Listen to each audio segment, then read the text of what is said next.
சகுனி ஒரு வில்லன் அல்ல, அவர் ஒரு மாஸ்டர் ஸ்ட்ராட்டஜிஸ்ட். எதிரியின் பலத்தையே அவனுக்கு பலவீனமாக மாற்றுவது எப்படி என்று அவருக்கு தெரிந்திருந்தது. இன்று ஆப்பிள் முதல் அமேசான் வரை பயன்படுத்தும் அதே பகடை தந்திரம் உங்கள் கையில் கிடைத்தால் உங்கள் சாம்ராஜ்யத்தை யாரால் தடுக்க முடியும்? சகுனியின் தந்திரங்கள் என்றாலே அது ஒரு மைண்ட் கேம். ஒரு சாதாரண மனிதன் பார்க்காத இடங்களை அவர் பார்ப்பார். 2026 ஹைடெக் உலகிற்கு ஏற்ப சகுனியின் மூளையை ஒரு பாசிட்டிவ் மாஸ்டர் மைண்டாக மாற்றி இதுவரை யாரும் சொல்லாத 5 மகா தந்திரங்களை இங்கே பார்ப்போம். இவை வெறும் பாடங்கள் அல்ல, உங்கள் பிசினஸ் மற்றும் வாழ்க்கை போரில் நீங்கள் பயன்படுத்த வேண்டிய ஆயுதங்கள். சகுனியின் அல்டிமேட் கேம் பிளான், 5 அதிரடி வியூகங்கள். 1. இருட்டிலிருந்து ஒளியை உருவாக்கு. The stealth advantage. சகுனி ஒருபோதும் கௌரவ சபையில் முன்னால் நின்று ஆர்ப்பாட்டம் செய்யவில்லை. அவர் துரியோதனனின் காதுக்குள் மெதுவாக பேசினார். இதுதான் ஸ்டெல்த் ஸ்ட்ராட்டஜி.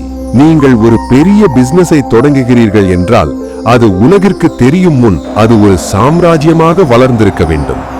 உங்கள் போட்டியாளர்கள் உங்களை கண்டு பயப்படும் முன்னே நீங்கள் அவர்களை தாண்டி சென்றிருக்க வேண்டும். உங்கள் தயாரிப்பு அல்லது ஐடியாவை சந்தையில் சத்தம் போடாமல் சைலண்ட் லான்ச் செய்யுங்கள். அதன் குறைகளை ரகசியமாக சரி செய்யுங்கள். எதிரி உங்களை கவனிக்க தொடங்கும் போது நீங்கள் அவர்களை விட 10 மடங்கு உயரத்தில் இருக்க வேண்டும். வெற்றி சத்தம் போடட்டும், ஆனால் உங்கள் உழைப்பு ரகசியமாக இருக்கட்டும். 2.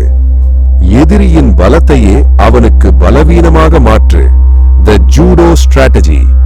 உங்கள் போட்டியாளரின் மிகப்பெரிய பலம் எதுவோ அதில் இருக்கும் ஓட்டையை கண்டுபிடியுங்கள்.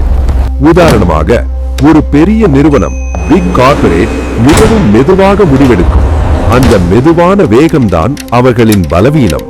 நீங்கள் ஒரு ஸ்டார்ட் அப் என்றால் உங்களின் வேகத்தை ஆயுதமாக பயன்படுத்துங்கள். யானையின் பலமே அதன் எடைதான். அதை நகர்த்த முடியாமல் செய்வதே தந்திரம். 3.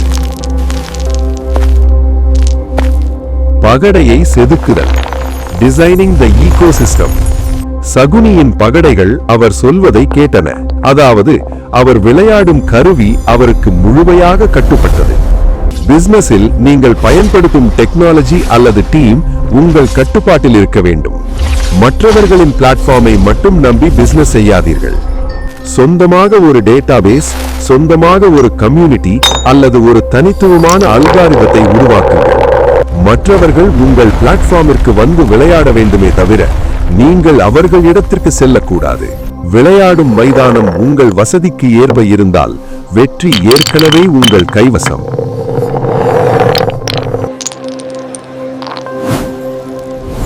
4. தோல்வியை கொடுத்து வெற்றியை வாங்கு. Strategic sacrifice. சகுனி சூதாட்டத்தில் சில சிறிய காய்களை முதலில் விட்டு கொடுத்தார்.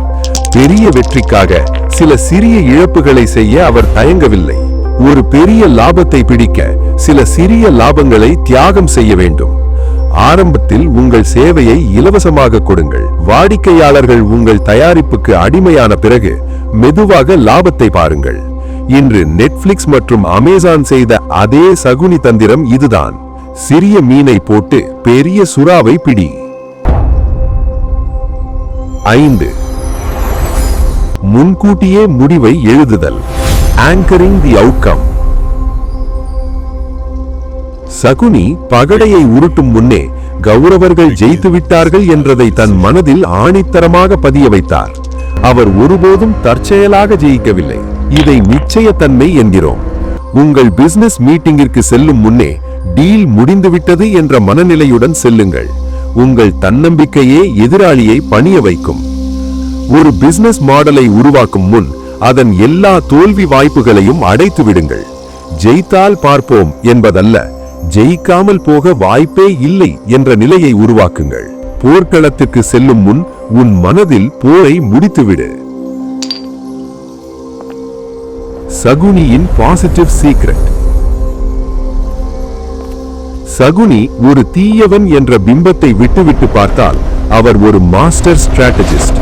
அவர் கற்றுத்தரும் பாடம் இதுதான்: புத்திசாலித்தனம் என்பது கடினமாக உழைப்பதில் அல்ல, சூழ்நிலையை தனக்கு சாதகமாக மாற்றுவதில் இருக்கிறது. இந்த 5 தந்திரங்களை நீங்கள் உங்கள் வாழ்வில் பயன்படுத்தினால் 2026 இன் டிஜிட்டல் உலகில் உங்களை வீழ்த்த யாராலும் முடியாது.